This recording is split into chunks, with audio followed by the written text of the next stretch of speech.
हम लोगों के केस का फैसला हो चुका था और हमारे 3 साथियों को मृत्युदंड हुआ था, भगत सिंह, सुखदेव और राजगुरु। बाकी हम लोगों को आजीवन कारावास हुआ। वहाँ से इन लोगों को फांसी देने से पहले हम सभी लोगों को लाहौर केंद्रीय कारागार से मुल्तान भेज दिया गया। रात का समय था। अचानक हमारी कोठरियाँ खुली और हमसे चलने के लिए कहा गया। थोड़ी दूर चलने के बाद जेलर ने पूछा कि अपने साथियों से मिलना चाहोगे? हमने उसे धन्यवाद दिया और उसने ले जाकर हमें इन तीनों साथियों के सामने खड़ा कर दिया फांसी की कोठरी में। एक एक कर भगत सिंह की कोठरी के सामने से हम सभी लोग गुजर रहे थे। मैं कतार में सबसे पीछे था।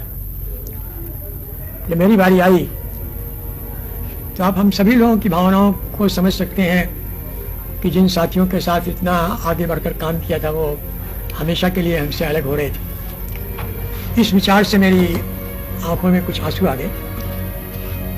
तो भगत सिंह ने अपनी कोठरी के अंदर से हाथ बढ़ाते हुए मेरा हाथ पकड़ा और कहा कि देखो, भावुक होने का समय अभी नहीं आया है।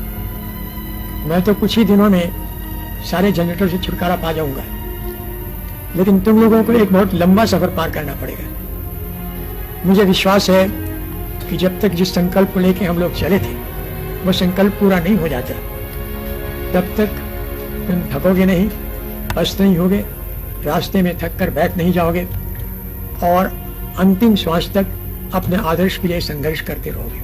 कि मेरे राजनीतिक जीवन के करीब 64 साल पूरे हो गए। इस 64 साल में कभी थक कर बैठ जाने का जी न चाहा हो, ये कहना एक गलत होगा। लेकिन जब भी कभी इस तरह के दिल में भाव आए हैं तो भगत सिंह के वो शब्द दिशा निर्देशक के रूप में फिर सामने आ जाते हैं। और आज 81 साल की अवस्था में भी मैं उन्हीं शब्दों से प्रेरणा लेकर अपना काम किए जा रहा हूँ।